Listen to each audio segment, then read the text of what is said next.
ఈరోజు సమ్మక్క సార్లమ్మ జాతర ఏర్పాట్లే కాకుండా చరిత్రలో ఎన్నడలేని విధంగా ఇక్కడ ఉన్నటువంటి ఆచారాలను, సాంప్రదాయాలను, విశ్వాసాలను, ఆదివాసీల అస్తిత్వాన్ని, ఆత్మగౌరవాన్ని కాపాడుతూ మరి సమ్మక్క సార్లమ్మ టెంపుల్ నిర్మాణం ఒక యజ్ఞంలా, ఒక యాగంలా సీఎం రేవంత్ రెడ్డి గారు చేస్తున్నందుకు వారికి ప్రత్యేకంగా హృదయపూర్వక ధన్యవాదాలు తెలియజేస్తూ సమ్మక్క సార్లమ్మ ఆశీస్సులు వారికి, అదేవిధంగా వారి కుటుంబానికి, రాష్ట్ర ప్రజలకు మరి ప్రత్యేకంగా ఇక్కడ చొరవ తీసుకొని పనిచేస్తున్నటువంటి శ్రీనన్న గారికి, వారి కుటుంబాలకు కూడా తప్పకుండా ఉండాలని సమ్మక్క సార్లమ్మను మొక్కుకుంటా ఉన్నాం.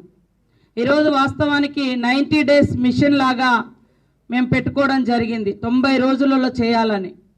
ఈరోజు ఎందుకంటే కొంత అక్కడ గ్రనైట్ అనేది మనకు అందుబాటులో లేకున్నా మరి అధికారులు, యంత్రాంగం బయట నుంచి తీసుకొచ్చి ఇక్కడ ఫిట్ చేయడం, ఇదంతా కూడా ఎంతో కష్టంతో కూడుకున్నదైనప్పటికీ కూడా మరి అవే కాకుండా ఉట్టి శిలలే కాకుండా ఆ టెంపుల్ మీద వచ్చేటువంటి రాతి శిలల మీద మా దైవాలు, మా ఆచారాలు, మా సాంప్రదాయాలు, మా గొట్టు గోత్రం ఇవన్నీ కూడా చెక్కడంతో కూడా కొద్దిగా లేట్ అయినప్పటికీ కానీ ఖచ్చితంగా మరి 5వ తారీఖు లోపు అందించాలని కండిషన్గా ఈరోజు శ్రీనివాసరెడ్డి గారు, పొంగులేటి సీనన్న గారు అధికారులకు సూచించడం జరిగింది. సో తప్పకుండా ఆ తల్లి దీవెనలు ఉన్నాయి కాబట్టే, ఆ సమ్మక్క సార్లమ్మ దైవం యొక్క దీవెనలు ఉన్నాయి కాబట్టే ఇంత పెద్ద కార్యక్రమాన్ని ఇంత ఫాస్ట్గా చేయగలుగుతున్నాం. మీరు చూస్తూ ఉన్నారు, ఒక టెంపులే కాకుండా చుట్టూ రోడ్లు కూడా చాలా విశాలంగా చేస్తూ ఉన్నాం. ముందట గతంలో ఇరకటంగా చాలా టైట్గా ఉండేది ముందు, కానీ ఇప్పుడు విశాలంగా కనిపించే విధంగా చేస్తూ ఉన్నాం. ఇంకా అన్నీ కూడా మిగతా మెయింటెనెన్స్ అంతా కూడా అద్భుతంగా జరగబోతుంది. కొంచెం ఎందుకంటే ఎండింగ్లో ఉంది కాబట్టి అది కంప్లీట్ కానట్టు అనిపిస్తుంది, కానీ ఎండింగ్లో ఖచ్చితంగా ఈ వారం 10 రోజులలో కంప్లీట్ అయితే అద్భుతంగా కనిపిస్తుంది. అడుగడుగున మా అస్తిత్వం, ఆచారాలు, సాంప్రదాయాలు, గొట్టు గోత్రాలు రాబోయే కొన్ని తరాలకు ఈ చరిత్ర నిలబడాలనేది మా అందరి ఆతృత.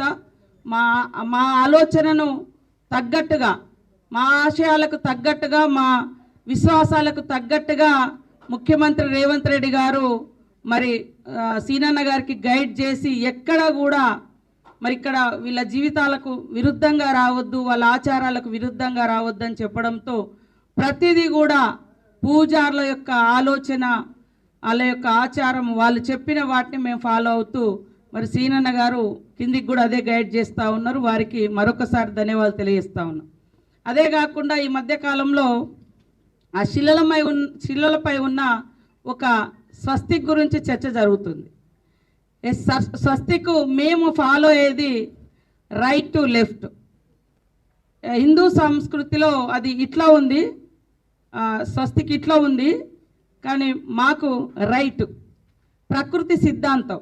మేము ప్రకృతిని ఆరాధిస్తాం. ఒక చెట్టు మొక్క ఇట్లా తిరుగుతుంది, కానీ ఇట్లా తిరగదు. ఒక చెట్టుకు మొక్క ఇట్లా తిరగదు, రివర్స్ తిరగదు, ఇట్లా తిరుగుతాయి కాబట్టి మేము అది ఫాలో అవుతున్నాం. ఒక సుడిగాలి కానీ, వాటర్లో సుడి కానీ ఇట్లా వస్తుంది. మా పూర్వీకులు అదంతా మాకు తాళపత్రాలన్నీ కూడా మన పిల్లలు, రీసెర్చ్ పిల్లలు, ఒక టీం, అరుణ్ వాళ్ళ టీం అంతా స్టడీ చేస్తే అది పూర్వం నుంచి ఏముందో స్వస్తికి దాన్నే ఫాలో అవుతున్నాం. కాబట్టి దయచేసి ఇది హిందూ సంస్కృతికి విరుద్ధము లేకుండా ఇంకోటి అనుకోకుండా మా పూర్వ సిద్ధాంతం ఏదైతుందో దాన్నే మేము అక్కడ ఫాలో అయ్యి రైట్ స్వస్తికి పెట్టినాం. హిందూ దాంట్లో అవి లెఫ్ట్కి వస్తున్నాయి, మాది రైట్కు. మాది ఇప్పుడు సూర్యుడు రైట్ టు లెఫ్టే తిరుగుతాడు. అదేవిధంగా భూమి అయినా తన చుట్టూ తాను తిరిగినప్పుడు, తర్వాత ఒక మొక్క సిద్ధాంతం కూడా మొక్క ఇట్లనే తిరుగుతుంది ఏదన్నా తీగ పెట్టినప్పుడు. సో అది సుడి కూడా, ముఖ్యంగా సుడి గాలి కానీ, వాటర్లో సుడొచ్చిన వీటిని అంటే ప్రకృతి దైవాలుగా, ప్రకృతి ఆధారకులుగా మేము బతుకుతున్నాం. కాబట్టి మా పూర్వీకులు స్వస్తిక్ను అట్లనే ఇచ్చారు కాబట్టి మేము అదే అక్కడ చెక్కబడ్డది. దయచేసి దాని మీద ఎవరు వివాదాలు చేయొద్దని కూడా కోరుతా ఉన్నాం. మీడియా వాళ్ళు కూడా ఇంకా మన పిల్లలు కానీ మా పెద్దలు కానీ గతంలో మా చిన్నతనంలో కూడా ఇట్లా ముగ్గులు వేసేటప్పుడు ఇప్పుడు మేము గుర్తు చేసుకోరే ఇప్పుడు ఇది ఎట్లా వచ్చిందంటే వెనకట మనోళ్ళు ఇట్లా ముగ్గులు వేసేది కుండల మీద, పెళ్లి కుండల మీద, ఇవన్నిటి మీద ఇట్లాంటివి వచ్చేది మాకు.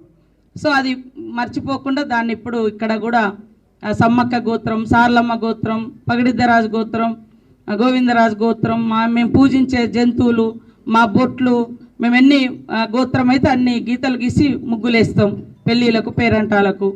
సో అవన్నీ కూడా అక్కడ అద్భుతంగా చెక్కించబడ్డాయి. చాలా అందుకు కొద్దిగా డిలే అయింది కానీ ఎక్కడ కూడా మరి మన సీనన్న గారి పనితనంలో కానీ వారిచ్చిన గైడ్లైన్స్లో కానీ ఎక్కడా కూడా డిలే లేదు. కాబట్టి తొందరగానే మిగతా అన్ని కూడా కంప్లీట్ చేసుకుంటామని తెలియజేస్తూ మరి మాకు సహకరిస్తున్నటువంటి మా ఎండోమెంట్ మినిస్టర్ గారు సురేఖ గారు, అదేవిధంగా tribal welfare minister Adluri Laxman గారికి ప్రత్యేక ధన్యవాదాలు. మా టీం అంతా కూడా ఖచ్చితంగా జాతర విజయవంతం కోసం కష్టపడతాం.